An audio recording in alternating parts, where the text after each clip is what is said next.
Hey guys, तो कल हमने एक बहुत ही important PM finding fraud formation देखा था। तो आज हम दूसरे पीएम फाइंडिंग भी देख लेते हैं ड्रॉनिंग के बाद क्या होता है। ड्रॉनिंग के बाद जो फाइंडिंग्स होता है वो दो तरह का होता है, एक एक्सटर्नल और एक इंटरनल। तो सबसे पहले हम लोग एक्सटर्नल फाइंडिंग देख लेते हैं। तो एक्सटर्नल फाइंडिंग में हम लोग क्या क्या देखेंगे कि स्पेसिफिक फाइंडिंग क्या है, जिससे हम ये कह सकते हैं कि ये एंटीमॉर्टम ड्रॉनिंग ही है। एंटीमॉर्टम ड्रॉनिंग यानी कि पर्सन जो है वो ड्रॉनिंग के टाइम अलाइव था। तो कुछ स्पेसिफिक फाइंडिंग है जिससे हम ये अगर मिलेगा कन्फर्मली कह सकते हैं कि हाँ ये एंटीमॉर्टम ड्रॉनिंग ही है। और कुछ नॉन स्पेसिफिक फाइंडिंग है जो कि एंटीमॉर्टम और पोस्टमॉर्टम दोनों में देखने को मिलेगा। तो सबसे पहले हम लोग इनको देख लेते हैं। तो कल मैंने आपको बहुत ही अच्छे से फ्रॉड फॉर्मेशन का मैकेनिज़्म बताया था, तो उसमें मैंने क्लियरली बताया है कि इंसान अगर अलाइव होगा at the time of drowning, तभी वो वाटर को ब्रीथ इन करेगा और रेस्पिरेटरी एफर्ट करने की वजह से ही उसमें फ्रॉड फॉर्मेशन होगा, जो कि नॉस्ट्रिल और माउथ से रिलीज़ होगा। सो ये वाला केस तो सिर्फ इसमें ही देखने को मिलता है। अगर आपको अच्छे से डिटेल में समझना है तो इसका आप पार्ट 1 ज़रूर देखें। दूसरा फाइंडिंग क्या है, कैडेवरिक स्पाज़म। ये हमेशा तो नहीं मिलता है, बट ये अगर मिलेगा तो इतना तो श्योर है कि हाँ वो एंटीमॉर्टम ड्रॉनिंग है। अब ये कैडेवरिक स्पाज़म होता क्या है, तो ये ना डेथ के बाद इंस्टेंटेनियसली ऑकर होता है। और जो भी मसल उस टाइम पे यूज़ हो रहा होता है उसमें क्या होता है कि मतलब सडन स्पाज़म होता है, जिसकी वजह से वो जो मसल होता है वो कंट्रैक्टेड स्टेट में रहता है। और उस मसल के कंट्रैक्शन की वजह से मे बी ग्रास या मड जो है वो टाइटली हेल्ड हो सकता है हैंड में, ठीक है। अब नॉन स्पेसिफिक फाइंडिंग देख लेते हैं वो क्या होता है।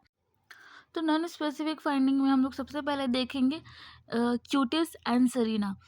इसको हम लोग घूस फ्लेस भी कहते हैं, और ये इसलिए कहते हैं क्योंकि जोनी के बाद क्या होता है, जब डेथ हो जाती है जो इरेक्टर पिलाई मसल है उसका स्पाज़म होता है। उसके वजह से क्या होता है कि मसल जो है वो कॉन्ट्रैक्टेड स्टेट में रहेगा, और जिसकी वजह से जो है इरेक्टेड हेयर फॉलिकल्स देखने को मिलेंगे, ठीक है। और दूसरा फीचर क्या है कि मतलब वॉशर वुमेन्स हैंड बोलते हैं। इसमें क्या होता है, तो इसमें क्या होता है ना कि वाटर जो होता है ना वो इम्बाइब करके स्किन लेयर्स में जाता है, और उसके वजह से क्या होता है वो जो हैंड और मतलब हैंड और पाम के जो स्किन है उसमें मैसरेशन होता है। मैसरेशन पे भी मैं एक डिटेल वीडियो बनाऊँगी ताकि आपको अच्छे से समझ में आ जाए। अभी बस इतना समझ लेते हैं कि मैसरेशन क्या होता है, वो ऑटोलिसिस होता है, एसेप्टिक ऑटोलिसिस होता है, ठीक है? तो इसका सिग्निफिकेंस क्या है वॉशर वुमेन्स हैंड का? तो इसका सिग्निफिकेंस यही है कि ये हमें ये बता देता है कि टाइम सिंस इमर्जन, इमर्जन के बाद कितना टाइम हुआ है। जैसे इसको हम लोग 4 पार्ट में देखते हैं कि अगर रिंकलिंग हो रहा है, तो इसका मतलब 3-4 आवर हो चुका है। अगर जो क्यूटिकल है, क्यूटिकल लेयर होता है उसको पीलिंग होने लगा तो 12 घंटा, और पीलिंग के साथ-साथ 12 घंटे तक ब्लीचिंग भी हो जाता है। ब्लीचिंग यानी कि व्हाइटनिंग हो जाता है स्किन का। तो ये दोनों चीज़ें 12 घंटे तक हो जाती है, और एट लास्ट एंड में क्या होता है पूरा का पूरा मतलब जो वो बॉडी पार्ट होता है वहाँ पे वो एकदम सॉफ्ट हो जाता है, तो वो 24 घंटे में होता है। ये जो मतलब ये हो रहा है मैस्चराइज़ेशन वो किस ऑर्डर में होता है, तो सबसे पहले फिंगर्स में होगा, देन पाल्म्स में होगा, उसके बाद बैक ऑफ हैंड में होगा, और एट द एंड जो होता है वो सोल में होगा। अब अगर वार्म वाटर है तो उसमें ज़्यादा देखने को मिलेगा, और कोल्ड वाटर में कम देखने को मिलेगा। और थर्ड नॉन स्पेसिफिक फाइंडिंग क्या है, फ्लोटेशन ऑफ द बॉडी। तो होता क्या है कि डेथ होने के बाद जो डिकम्पोजिशन प्रोसेस होता है उसकी वजह से गैस प्रोडक्शन होता है।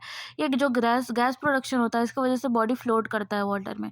तो क्योंकि समर में मतलब जो बैक्टीरिया का वो फेवरेट क्लाइमेट होता है उसमें उनका मल्टीप्लिकेशन बहुत फास्ट होता है, इसलिए ये प्रोसेस में पूरा बहुत कम ही टाइम लगता है, 1 दिन ही लगता है। लेकिन विंटर में क्योंकि उनका ग्रोथ कम हो जाता है तो 2 से 3 दिन लगता है। So this is all about external finding after joining. हम लोग उसके बाद नेक्स्ट वीडियो में इंटरनल फाइंडिंग देखेंगे। Thank you.